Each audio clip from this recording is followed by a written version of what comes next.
Hello everyone, hope you're doing well. This video is in response to a comment I got on another video where a person was asking about a couple specific calling cards and any advice or tips that I might have on getting those done. So let's just get right on into it and take a look at the three we're talking about. The first one we're looking at here is called Cushy Seat. Don't know why, but it's under the shared section, and it is to get 3 operator kills with the impact of thrown equipment. That is for Tier 1. Tier 2 will take 5, and then you'll need 10 in order to get Tier 3 and to actually complete this calling card. As you can see, I've got 1 of 3 already. Now, this is one of those calling cards that I call or consider a passive card. This is something that's going to be real hard for you to go into matches and try to get. Because it's literally killing somebody by hitting them with the grenade, not an explosion, or the equipment, I'm sorry, but not an explosion, but actually the impact of hitting them, which does damage them. So you're going to be wanting to chuck your lethals and your tacticals as much as you possibly can. I would suggest bringing the munition box as your field upgrade, just so as you throw them, you can get more. Now, it seems that with like throwing equipment, you would think it would just be lethal, but that's not the case. Some of these tacticals, like your stun grenade, a flash grenade, even a decoy or a smoke, they do impact and do damage when they hit someone. You obviously can't go around chucking stims at people, and the snapshot grenade's a little different. Battle rage doesn't even leave your hands, and the scatter mine you more drop on the ground. Now, I don't know for a fact whether or not dropping it on someone, if you came behind somebody who's prone, if that would do it. But again, the key to this is they have to be almost dead for that impact to be able to do enough damage to kill them. And it really is something that you're going to want to do in a passive way. Because just going in and trying to shoot people, or trying to, you can't see their health, you don't know what their health looks like. So it's really tough to go in there specifically with the mindset that you're going to complete this calling card. So I definitely consider this to be a passive card. But the way that you can increase your chances, like I said, is making sure that you're actually throwing these things. I don't throw my grenades and tacticals as much as I should. Something I have to personally work on, which is why I've only gotten all the games I've played one time has this ever worked out for me. But excuse me, it's not something that I think you're going to be able to go in and say, I'm going to do this. Okay, I'm going to get this calling card this round. And it may just be one of those things that as you play more and more, you're going to see that number start to increase. Now, to help you out a little bit, what I would suggest is doing the quick play and applying your filter, because some of these matches are going to be better than others. For instance, team deathmatch I always leave on. It's pretty much just the standard. Free-for-all's just running around seeing each other, so not quite sure. But here we have domination, which is an objective based. You have to defend objectives. So you'll see an objective either being taken or that needs defending, and there's people there. So that's a good place to throw your grenade, throw a tactical, and especially if there's fire going on it. Search and destroy is also objective based, but it's not really the same. What we're looking for is a game match, or a game type that you're going to be able to predict where the enemy is going to be, so that when you chuck something in there, you've got a good chance of hitting it. And also keep in mind that when you throw these things, they do bounce around, so you could get a ricochet shot to hit somebody. Hard point, always good, mainly because, like I said, you're going to know where they're going.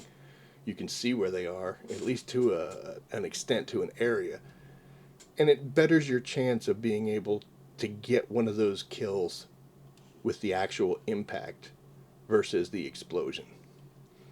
Control is defending and attacking objectives. So you could play it. I don't play much control, so couldn't tell you really if that's a good one. If it's your thing, try it.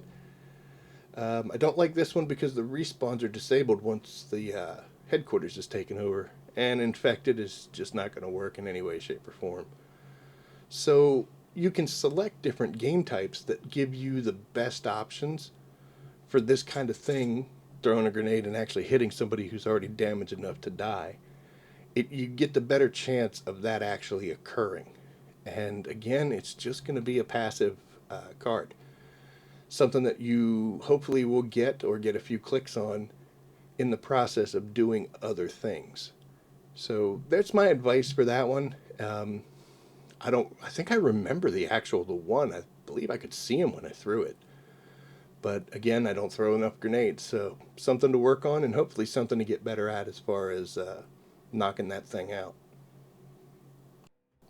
The next calling card we're looking at is Call Windshield Repair. That's still in the shared section.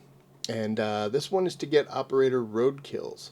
Now, looking at that, you would think it's as simple as just hitting them with the vehicle, but that's not the case here. You can also get roadkill kills by killing them from a vehicle, whether it's with something like a turret or if you're a passenger shooting out of it. As long as you're in a vehicle and get the kill, that's considered a roadkill, even if it's not moving. And then finally, we're looking at Ghost Behind the Wheel, which is to get kills against operators who are pilots, drivers, or passengers. And that can be in any vehicle, whether it's something like a quad or LTV or even helicopters. But the key to these two, and this one, by the way, is in the Modern Warfare 3 section, so we have moved out of the shared. But the key to these guys is you have to have vehicles to either shoot from or shoot at. So we are going to scroll over here, and we are looking for a game mode called GroundWar. Now, I haven't played GroundWar yet in Modern Warfare 3. I used to play a lot of it in Modern Warfare 2, especially doing sniping rifle.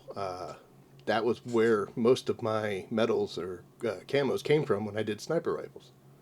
I used to play a lot of Invasion as well, and that did have vehicles, but it doesn't say it here, so I'm not quite sure. But I know that GroundWar obviously does. So we're going to head into GroundWar and play a couple rounds. Now, if you haven't played GroundWar before, it's a different animal. It's pretty big. You got 32 people per team, and it's kind of like a team deathmatch. But it's pretty interesting, and I've had a lot of fun, had a lot of angry moments, and it will take a while for you to get used to if you've never played it or haven't played it in a long time. But we're going in specifically for some of these roadkills. Now you see this poor fella here, boop, and there we go. Now you see on the side there it says that I killed him with this little Coyote vehicle, so that was considered a roadkill. Unfortunately, there was nobody else here, and I jumped out in order to secure. But if I'd have stayed in there, or if that guy wasn't in the turret, I could have taken the turret and done some roadkill. Like I said, it doesn't even have to be moving, as long as it's in a vehicle. And you'll see here, after that match, I indeed get one operator roadkill. So it's as easy as that. Sometimes it's hard to get vehicles. You don't usually find them, or somebody already takes them. This isn't a good moment for me, but I want to highlight this. You see down there in that little tunnel, that was a good shot. And here, you'll see from his point of view on the kill cam, that he just got himself one of those behind the wheel medals. So good shot on you, dude. Now I'm in another match here, and I got into the APC. You can see all these critical hits, disabled vehicles. And those don't count as roadkills. That's actually damaging another APC that I got. But I didn't kill anybody in the process, but I did get that guy. And there you'll see I've got 5 operator roadkills already. And later on, also want to point out that if you look up top there, you'll see that blue helicopter. That is a friendly one. But the one off to the left there, that is an enemy helicopter. And anybody that's inside of there that I could get a round into, either through the back door or the side doors, or even if I blew it up, that would count as a passenger kill. Now here, I catch the other APC again, and start putting rounds into it. Disabled the vehicle, and I did get a kill in the process. So that was one of those operator drivers. Got that guy, and got this guy. And now you'll see in that same match, I got the other 5 to complete that calling card. So if you do into ground war and you manage to get yourself into a vehicle, whether it's a regular vehicle, a tank, APC, doesn't matter. Just either run over people, or if you can shoot them through the turret, or even if you're riding in that vehicle and you get the shots off on them, that'll still count. And here you'll see that I completed the 5 and the 10 all in that one round. And here under the listings, we have completed it, tier 3, and that only took, I think it was just the 2 rounds that I did. No, actually I lie, that was 3, because the first round I didn't actually get into a vehicle. Like I said, they're sometimes hard to come by. People like to jump in them, take off, go get collection points, and etc. So in 3 rounds I was able to complete that calling card from 0 to 10, which not too bad. So there you go, guys, just for reference there. If you chuck a lot of grenades into some checkpoints and some flags, you hopefully can start generating some of those impact kills. And playing ground war, either being the gunner or a passenger and shooting out, or if you can run over people, or if you have the turret, you'll see those other 2 medals just start clicking away. So I hope that helps. As always, if you have any questions, please feel free to leave a comment. That's where this video came from, was a comment on the previous video. Someone asked about it. If you enjoy the content, please give me a like and subscribe, and I will see you guys out there. Take care.